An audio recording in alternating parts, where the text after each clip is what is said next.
রাধেশ্যাম হরে কৃষ্ণ। হাঁস বলে প্রভু আমি সুখে নেই। কেন? আমি জলে থাকি, ডুব মেরে শামুক খাই,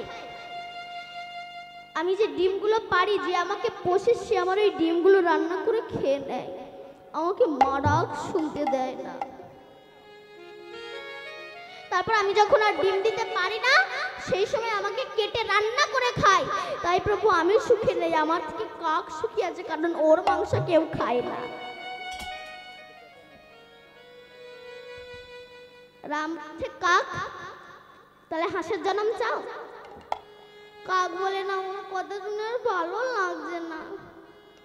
বলে কার জীবন চাও? বলে আপনি এক কাজ করুন, আমাকে টিয়া পাখির জীবন করে দেন। কি সুন্দর টি টি করে ডাকবেন, টিয়া পাখির জীবন করে দেন। টিয়াকে ডেকে এনেছে, টিয়া চলো। টিয়া এসেছে। রামচন্দ্র বলছে টিয়া তুমি সুখী আছো? টিয়া বলল না প্রভু, আমি সুখী নেই। কেন?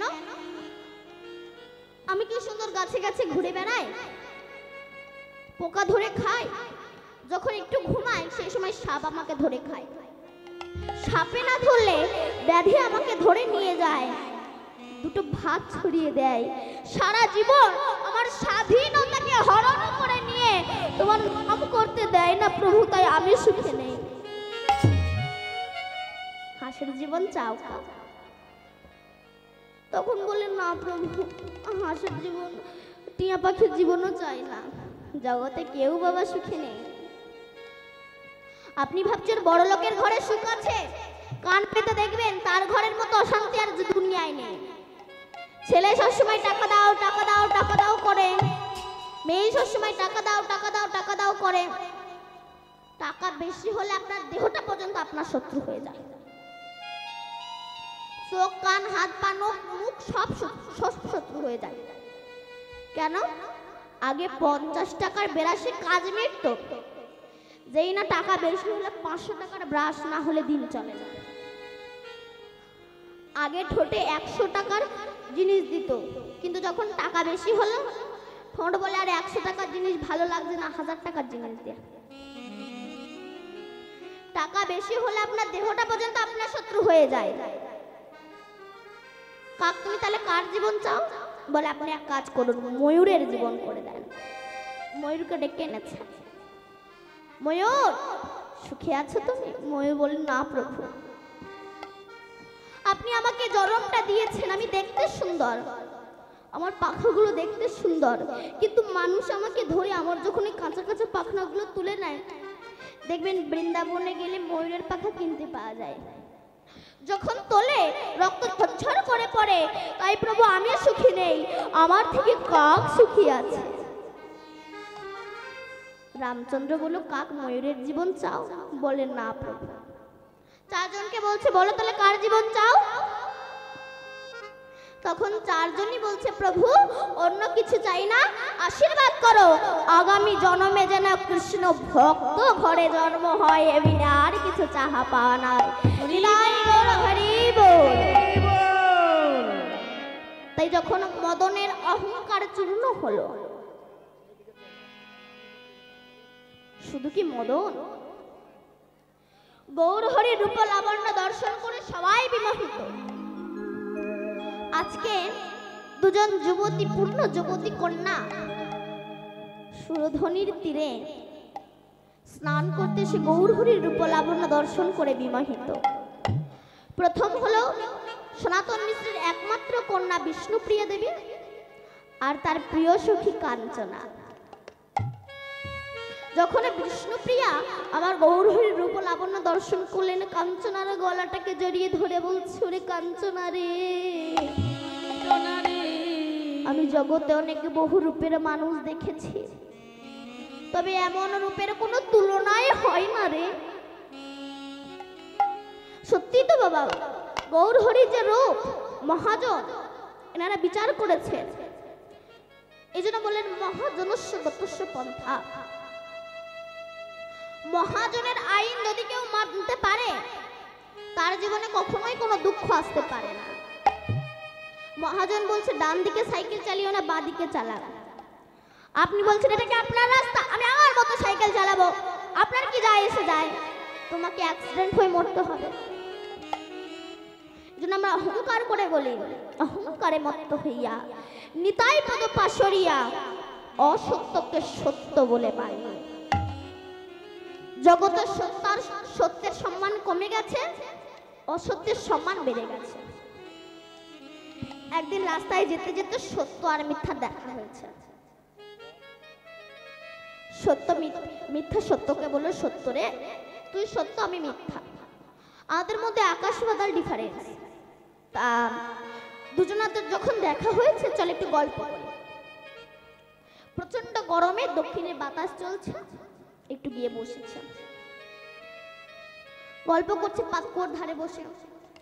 এমন সময় মিথ্যা সত্যকে বলে প্রচন্ড গরমে একটু জামাটা খুলে বসে। জামাটা খুলে বসেছে, এমন সময় মিথ্যা সত্যকে ফেলে দিয়েছে, সত্য পাতকুয়ায় পড়ে গেছে। এখন পাতকুয়ায় তো সিঁড়ি নাই, মিথ্যা সত্যর পোশাক পরে ঘুরে বেড়াচ্ছে। লোকে ভাবছে ওই বুঝি সত্য, কিন্তু সত্য এদিকে হাবুডুবু খাচ্ছে। তাই অহংকারে মত্ত হইয়া নিতাই পদ পাশরিয়া অসত্যকে সত্য বলে মানে।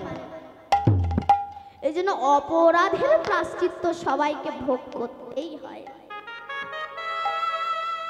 গান্ধারীর এই যে 100 পুত্র মারা গেল, কি অপরাধ ছিল গান্ধারীর? গান্ধারী আগামী জন্মে একটা ব্রাহ্মণ কন্যা ছিল, বিয়ে হয়েছে, বাসর ঘরে আছে। এমন সময় গান্ধারী আগের জন্মে তার স্বামীকে বলছো, শোনো তুমি যদি আমাকে পেতে চাও ওই ঘরের কোণে যে মাকড়সাটা আছে ওটাকে আমাকে ধরে দাও। ধরে দিয়েছে। দেখবেন মাকড়সার পেটের নিচে একটা ডিমের প্যাকেট থাকে। সেই সময় গান্ধারী কি করেছিল, একটা করে ডিম তোলে নখ দিয়ে চেড়ে বাচ্চাগুলো মাটিতে পড়ে আর পায়ের বুড়ো আঙুল দিয়ে বাচ্চাগুলোকে টিপে টিপে মেরেছিল। সেদিন ওই মাকড়সা কেঁদে কেঁদে বলেছিল, হে দয়াময়, যেমন আমি আমার শত শত পুত্রের মৃত্যু দর্শন করলাম, অভিশাপ দিচ্ছি ওকে, তুমি যদি সত্যিই ভগবান হয়ে থাকো ও যেন কোনো না কোনো জন্মে আমার মতো শত পুত্র হারিয়ে আমার মতো যন্ত্রণা ভোগ করে। করুণা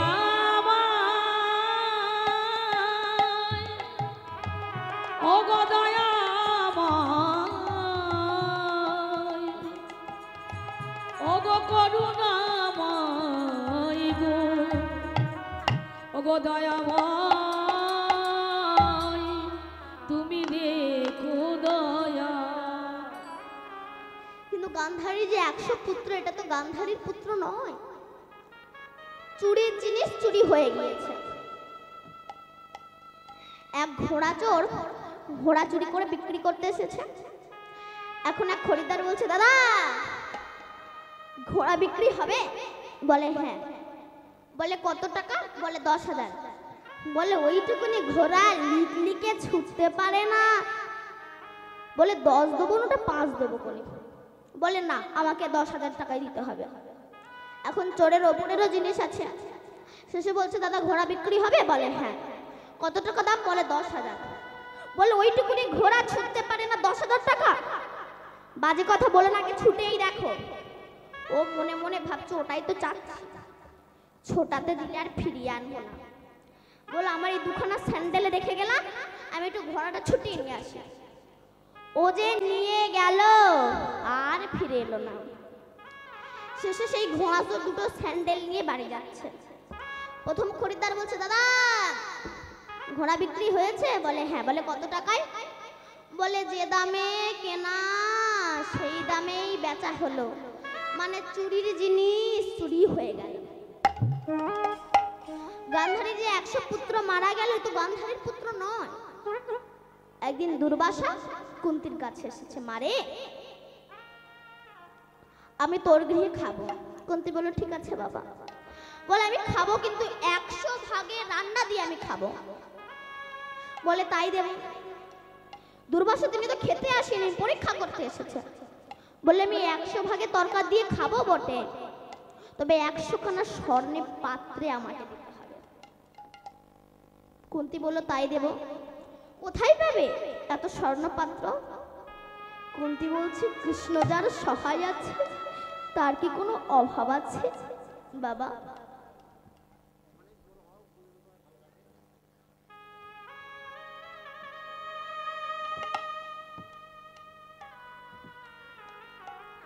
কৃষ্ণ যার সহায় আছে তার কি কোনো অভাব আছে? আপনি স্নান করে আসুন, আমি দেব আপনাকে। এদিকে স্নান করতে গিয়েছে আর কুন্তী রন্ধন করেছে। 99টা পাত্র পেল আর একটা পাত্র পেল না। দুর্বাসা বলল, মারে আমি তোর গৃহে খাবো না। কেন? সবচেয়ে যেটা প্রিয় খাবার পরামান্য তুই তার পাত্র জোগাতে পারিস নি? কুন্তী বলল, বাবা 99টা পাত্র জোগাড় করেছে আর একটা পাত্র পাবো না। পাবো, আপনি বসুন। কোথায় পাবি? কুন্তী শুয়ে পড়ে নিজের বুকের উপর গরম পরামান্য ঢেলে রেখে দিয়েছে। দাও দাও করে ধোয়া উঠছে। দুর্বাসা বলল, মারে তোর কষ্ট হচ্ছে না, ব্যথা লাগছে না? কুন্তী বলছে, বাবা গো, সে শিশুকাল থেকে তো দেহ মন প্রাণ যৌবন তো সব তার চরণে অর্পণ করেছি। দেহটা তো তার, ব্যথা লাগলে তো তার লাগবে, আমার তো কিচ্ছু হবে না। রাধে রাধে রাধে। দুর্বাসা বলল, মারে আমি দুর্বাসা সারা জীবন দুর্বাসনা নিয়ে বেসেছি হৃদয়ে ফুলের বাসা। আমার হৃদয়ে উঠল না কৃষ্ণ ভালোবাসা। তুই আমায় কৃপা কর, আমার হৃদয়ে যেন জাগে কৃষ্ণ ভালোবাসা। দুর্বাসা বলল, মা তুই স্নান করে আমি তোকে বর দেব। কুন্তী স্নান করতে এসেছে, এমন সময় গান্ধারী কুন্তীর কণ্ঠের স্বর নকল করে এসে বলছে, বাবা বর দিন। মস্তক হস্তার্পণ করে বললেন, তুমি শতপুত্রের জননী হও। গান্ধারী বর নিয়ে চলে গেল। কিছুক্ষণ পরে কুন্তী এসে বলছে, বাবা বর দিন। বলে, এক্ষুনি তো বর নিয়ে চলে গেলে। বলে, কই না তো। ধ্যানে দেখলেন গান্ধারী বর চুরি করে নিয়ে গেছে। তখন দুর্বাসা বলল, মারে তুই এনে মন্ত্র ধর, তুই এই মন্ত্র জপ করবি, তোর একে একে 5টি সন্তান হবে, তোর হবে 3টি, মাদ্রির হবে 2টি। এই পঞ্চপুত্রের হাতে গান্ধারীর শতপুত্র নিধন হয়ে যাবে। তাই গান্ধারীর যখন শতপুত্র মারা গেল, রাত 12টার সময় হাতে একটা মশাল জেলে 100 বিধবা বৌমাকে সঙ্গে নিয়ে কুরুক্ষেত্রের রাস্তা দিয়ে যাচ্ছে। যখনই কোনো মরা পুত্রের মুখ দেখে কেবল গান্ধারী বলে, ওরে দুর্যোধন, ওরে দুঃশাসন, একবার মা বলে ডাক না তোরা, একবার ডাক, একবার ডাক প্রভু, ডাক দুর্যোধন, ডাক আমায়। আস্তে আমায় ডাক। এমন সময় মাঠের প্রান্ত ভাগ থেকে একজনা হো হো করে হেসে উঠেছিল। কে সে? কৃষ্ণ। গান্ধারী বলেছিল, বললো, কে তুমি করছো আমায় দুর্বল দেখে আমার চোখের জল। বলল, আমি কৃষ্ণ। কৃষ্ণ, তুমি এত নিষ্ঠুর, আমার চোখের জল দেখে তুমি হাসছো। কৃষ্ণ বলল, পিসিমাই হাসিটা তো ফিক্স করা ছিল। কোন দিন? যেদিন তোমার ছেলেরা দ্রৌপদীর বিবস্ত্র করে, সেদিন দ্রৌপদী তোমার দরজায় গিয়ে বলেছিল, জেঠিমা তুমি আমায় রক্ষা করো। তুমি মুখের ওপর দরজা বন্ধ করে দিয়ে হো হো করে হেসেছিলে। তাই তুমি যে অপরাধ করেছিলে, দেখবেন ব্যাংকে যদি আপনি টাকা রাখেন 10 বছর পরে সেই টাকাটা ডবল হয়, তখন আপনার মনে আনন্দ হয়। ঠিক তেমনি তুমি মনুষ্যকুলে জন্মগ্রহণ করে তুমি যদি কারোর মনে ব্যথা দিয়ে থাকো, সেই ব্যথা ডবল হয়ে তোমার জীবনে ফিরে আসবে। পিসিমা, পিসিমা গো, এই হাসি তো ফিক্স করা ছিল, ডবল হয়ে দেখা দিয়েছে, আমি হাসছি। গান্ধারী বলছে, বাবা গো, আমার তো সর্বস্ব চলে গেছে। যখন মানুষের সর্বস্ব চলে যায়, বলো তো আমার করণীয়টা কি হতে পারে? কৃষ্ণ বলল, পিসিমা তুমি এক কাজ করো, ভজনে চলে যাও। তখন ধৃতরাষ্ট্রকে সঙ্গে নিয়ে ভজনে প্রবেশ করলো। তারা খেত কি? যে দ্রৌপদীকে এত লাঞ্ছনা দিয়েছিল, সেই দ্রৌপদী রান্না করে দিত, যুধিষ্ঠির নিজে হাতে করে এনে দিত, আর সেই অন্ন দুজনা খেত। বিদুর বলেছিল না, দাদা তোমার লজ্জা করে না, শিয়াল কুকুরের মতো খাও? যাদেরকে এত কষ্ট দিলে, লাঞ্ছনা দিলে, সেই দ্রৌপদী রেঁধে দিচ্ছে, তুমি খাচ্ছ, তোমার লজ্জা করছে না? মনে খুব আঘাত লাগলো, মনে মনে ভাবছে আর খাবো না।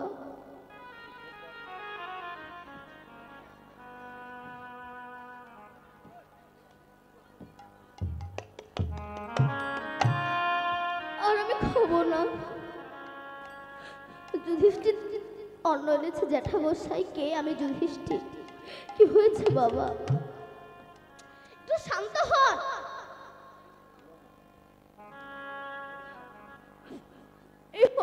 অন্ন এনেছে বাবা, আর অন্ন খাবো না। কেন? তোর হাতটা দে দেখি।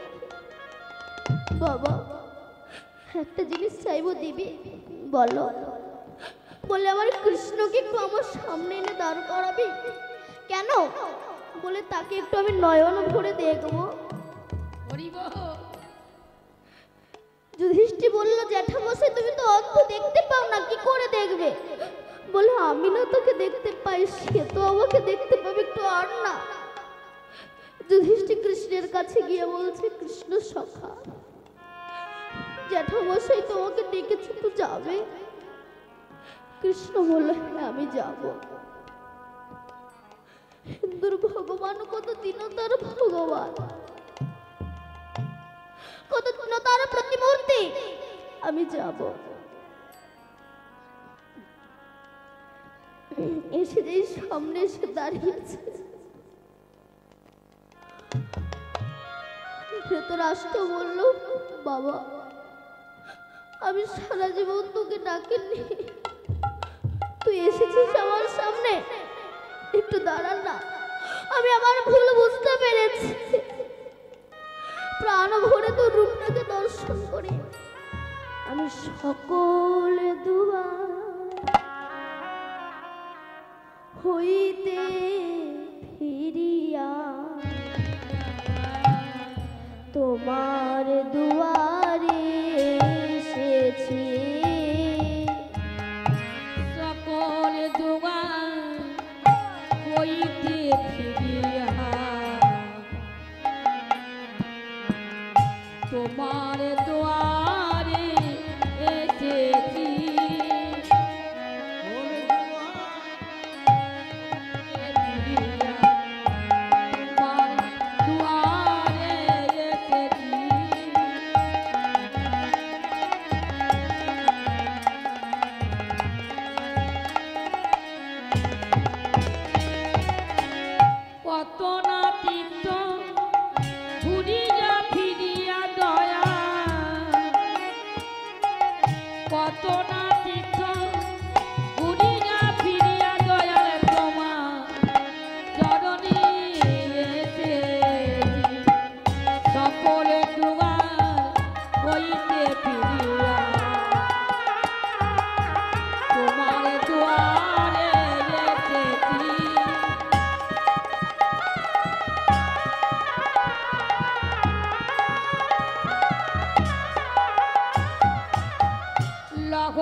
কোলেতে তুলিয়া নিও সকল যুগায় হইতে ভিড়িয়া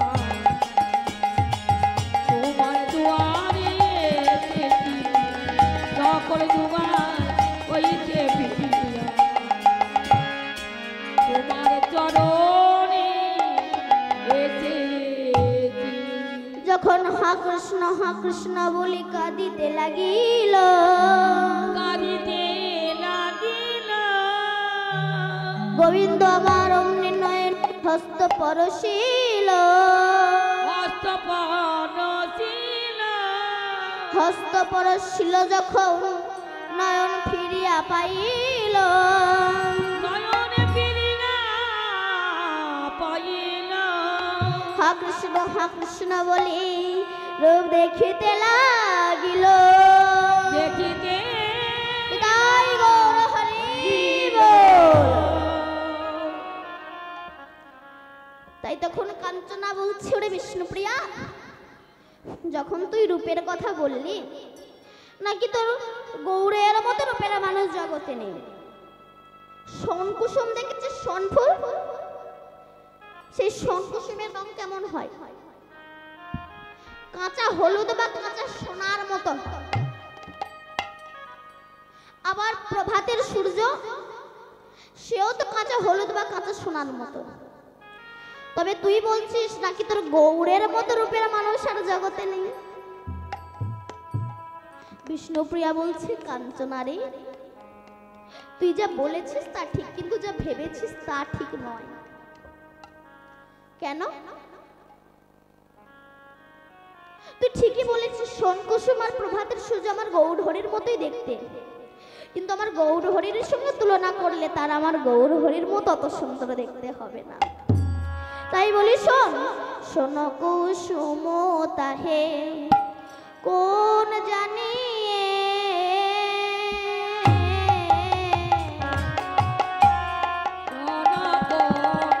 সমাতানে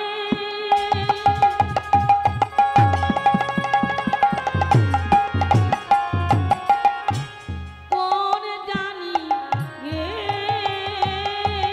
প্রাতরয় রোন সন্তার পো তাপদ দেখানা শান্তাপদ বিচার করে দেখতে হবে, বিচার করে দেখিতে হবে রূপে জয়ী সেবা হবে, বিচার করে দেখতে হবে। তার হবে কেবা হবে বিচার করে দেখিতে হবে শোন না গৌর হরি, বিচার করে দেখতে হবে। সোনারে গৌর হরি বিচার করে দেখিতে হবে শোন কুসুম নাম গৌর হরি, বিচার করে দেখতে হবে। রাজনে গৌর হরি হরি হরি বলে, গৌর হরি বল, হরি